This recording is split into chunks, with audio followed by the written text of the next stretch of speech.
Lorsque nous ouvrons l'Évangile, comme nous venons de le faire, une histoire apparaît devant nos yeux. Ce soir, c'est Jésus avec 10 lépreux.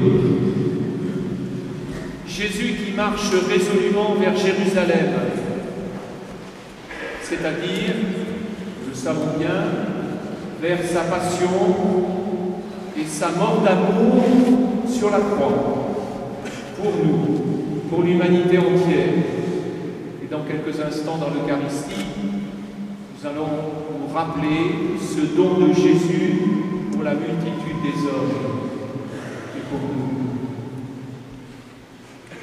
Ils sont 10 lépreux. La lèpre, c'est une maladie terrible. Elle ronge le corps et elle exclut de toute vie sociale. C'est une maladie contagieuse. Alors les lépreux doivent rester à l'écart. Ils sont doublement condamnés dans leur corps et dans leurs relations sociales. Et voilà qu'ils s'approchent à distance de Jésus. Jésus, Maître, prends pitié de nous. Nous aussi, il nous arrive d'être à distance de Jésus. Mais comme nous avons été baptisés, alors de temps en temps, nous essayons de lui parler. Une petite prière à la dérobée, on ne sait jamais. Mais nous nous tenons à distance. Et pourtant, comme les disent de l'Évangile, nous savons bien, nous aussi, que nous sommes un peu lépreux. Pas de cette maladie qui ronge le corps, mais de toutes ces maladies intérieures qui sont en nous, de notre péché, de tout ce qui nous éloigne des autres, de tous nos replis sur nous-mêmes. Et chacun pourrait continuer la liste. Il la connaît mieux que moi pour lui-même. Mais nous savons bien qu'en nous, il y a des choses qui nous rongent. Et on le dit parfois. On dit « ça me ronge ». Ou ça me démolit, ou ça me détruit. Nous sommes ces 10 lépreux qui se sont approchés de Jésus ce soir pour lui parler. Et nous le faisons tout au long de cette Eucharistie. Il y a à la fois des chants, des prières. Nous nous adressons à Dieu, surtout. Nous l'écoutons. Il a des choses à nous dire.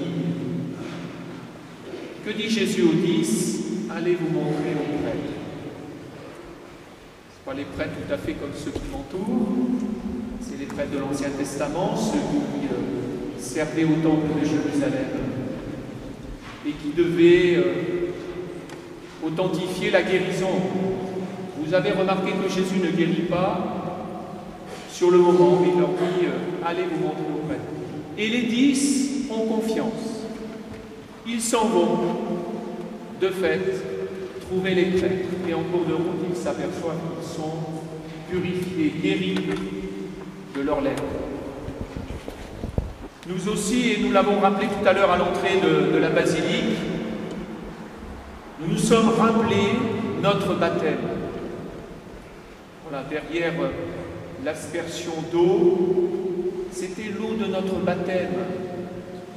C'est l'eau de la source vive qui est Jésus qui coule en nous, dont nous faisons mémoire, dont nous nous rappelons. Oui, un jour nous avons été baptisés. Et en cours de route, eh bien, nous nous rappelons que nous avons été purifiés par le baptême. C'est-à-dire que Jésus nous a remis par avance, parce que son amour est si grand qu'il prend sur la croix à la fois le passé, le présent et le futur. Jésus nous connaît mieux que nous-mêmes.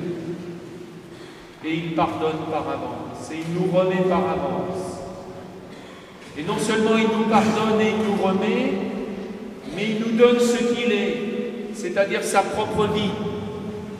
Et la grâce du baptême, c'est d'abord que la vie de Dieu nous est donnée, en abondance. Au-delà de tout ce que nous pouvons penser ou imaginer. Dieu est là, dans le cœur de chacun, mais pris par le monde ambiant. Nous avons oublié cette source intérieure. Eh bien, nous l'avons couverte, vous savez, c'est comme dans Manon des sources, voilà, on a couvert la source. Et puis on ne sait plus qu'elle coule, qu'elle peut couler. Mais elle est là en nous. Dieu, quand il se donne, il ne se reprend pas. Il est toujours fidèle. Il demeure en nous par son esprit. Dieu tout entier, Dieu aimant, Dieu présent, Dieu qui veut transformer nos vies. Voilà, nous sommes comme les 10 lépreux. Est-ce que nous irons plus loin? Comme un des 10 lépreux, qui, voyant qu'il est purifié, guéri, retourne. Et alors là, les mots se bousculent dans l'Évangile et ils sont très intéressants pour nous. En revenant, que fait-il? Il rend gloire à Dieu. On l'imagine là, venant de l'entrée de la basilique jusqu'ici et clamant à tout le monde: il m'a guéri, il m'a sauvé, il m'aime. Les amis, est-ce que nous sommes capables, nous, aujourd'hui, d'être comme ce lépreux guéri et de dire autour de nous: voilà ce que Dieu a fait pour moi dans sa grande miséricorde. Il m'a aidé, il m'a sauvé. Et c'est ma joie. Et j'ai envie de vous la partager dans le respect de ce que vous êtes. Mais j'ai envie de vous le dire. Frères et sœurs, est-ce que nous sommes comme ce lépreux? Et puis ce lépreux guéri, que fait-il encore?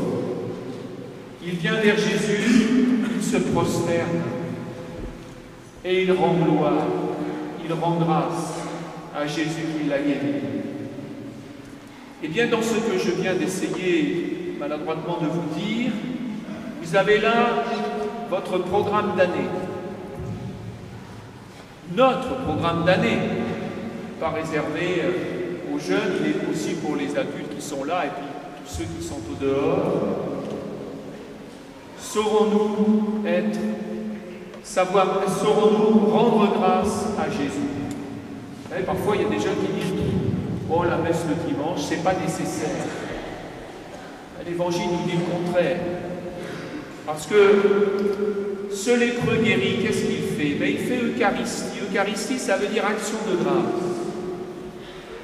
Et le dimanche, quand les chrétiens se rassemblent, c'est pour faire action de grâce.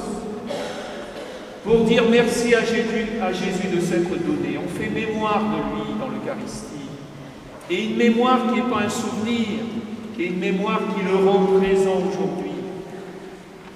Et qui fait que le don qu'il a fait de sa vie continue d'être actif aujourd'hui pour nous. Parce qu'encore une fois, Jésus a pris le passé, le présent, mais aussi le futur, et donc notre présent à nous. Est-ce que nous saurons rendre grâce à Dieu tout au long de cette année?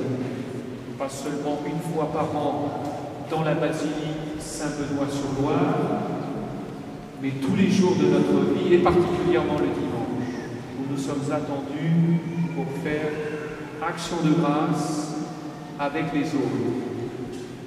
C'est la deuxième chose que je voulais vous dire: on n'est pas chrétien tout seul. Alors je vous laisse les slogans, vous les avez peut-être déjà entendus. Tout d'abord, un chrétien qui s'isole est un chrétien qui s'étiole. Ou dit autrement, un chrétien isolé est un chrétien en danger. On n'est pas chrétien tout seul, ça n'est pas possible. Si Jésus nous a mis ensemble, même si parfois on a du mal à regarder son voisin, eh bien c'est pour faire route ensemble. Pour faire église ensemble. Et église, ça veut dire assemblée, convoquée par le Christ. Vous êtes ici, la plupart, je pense peut-être quasi-majorité en groupe. Soyez fidèles à votre groupe, soit un groupe de scoutisme, un groupe d'aumônerie, dans l'enseignement catholique ou dans l'enseignement public, que ce soit un groupe mèche, un groupe d'étudiants, peu importe, collégiens, lycéens. Soyez fidèles au groupe auquel vous appartenez. Si vous n'appartenez à aucun groupe, dépêchez-vous d'en rejoindre un. Et puis surtout, dites-vous bien que d'autres attendent que vous leur tendiez la main pour rejoindre le groupe. Est-ce que vous allez vous retrouver entre vous là, et puis on reste bien au chaud entre nous, et puis surtout, on ne s'occupe pas des autres, c'est-à-dire des autres collégiens, lycéens, de notre classe, de notre lycée, de notre collège. On reste bien entre soi. Ça, c'est mortifère. Cette église-là, elle n'a pas d'avenir. Alors parfois, les jeunes, ils critiquent l'église des vieux, comme ils disent. Parfois, ils n'ont peut-être pas tout à fait tort sur certains points, mais qui commencent d'abord par s'interroger en disant, mais moi, finalement, est-ce que mon église, mon petit groupe d'aumônerie, il est vraiment un groupe de plein vent, qui s'ouvre à d'autres, qui va vers les autres, qui leur tend la main en disant, Dieu t'attend. Tend la main en disant, chez l'aumônerie, c'est bien, viens. Tu verras, on fait un bon rassemblement à la Saint-Benoît-sur-Loire. Viens. Est-ce que nous saurons être ces personnes qui tendent la main à d'autres? L'Église, c'est nous. Et chacun de vous doit dire, l'Église, c'est moi. L'Église, c'est pas quelque chose qui tombe comme ça, même si Jésus, c'est lui qui a construit l'Église, mais tous les jours, il attend que nous l'aidions à bâtir l'Église. Je termine. Vous avez vu que ce lépreux qui a rendu gloire à Dieu, il était un homme de prière. Il a rendu gloire tout au long de son chemin, et puis il a rendu gloire devant Jésus. Il n'y a pas de vie chrétienne sans prière. Et là, je le dis tout autant, peut-être plus encore, aux adultes plus jeunes. Voilà, il m'arrive de rencontrer des adultes qui sont épuisés. Ils disent, j'y arrive plus. Voilà, c'est trop de travail, quoi, finalement, de s'occuper des jeunes, d'animer une aumônerie. C'est pas que c'est trop de travail, c'est simplement il suffit de se ravitailler. Si vous ne vous ravitaillez pas, vous ne tiendrez pas. Il n'y a pas de vie chrétienne sans prière. C'est vrai que la vie chrétienne, c'est de l'action, on vient d'en parler, aller vers les autres, les inviter, témoigner, entièrement d'accord. Mais si vous n'avez pas une relation privilégiée au Christ, vous ne tiendrez pas. Mais c'est l'Évangile qui nous le dit. Et d'ailleurs, Jésus loue ce lépreux guéri d'être venu prier finalement devant Jésus. Mais Jésus en même temps se désole. Ah, il n'y a que lui qui est revenu, et en plus c'est un étranger. C'est même pas de ces Juifs pieux qui vont au temple de Jérusalem. C'est un avertissement pour nous. Est-ce que nous serons comme les 9 qui se contentent d'être baptisés? Tout va bien, je suis baptisé, j'ai fait ma communion, peut-être ma confirmation, bref, j'ai tout reçu. Ou bien est-ce que nous serons des fervents de Jésus, des amis fervents de Jésus, qui vont lui rendre grâce, qui n'hésitent pas à se mettre à genoux devant lui pour le prier, en sachant que c'est cette prière qui fait grandir la relation avec lui. Voilà, j'espère que vous serez de bons témoins tout au long de cette année. Vous n'aurez pas peur d'en appeler d'autres, que vous ferez des bons groupes d'aumônerie de service, que j'en passe. Surtout, que vous serez attachés profondément à Jésus-Christ.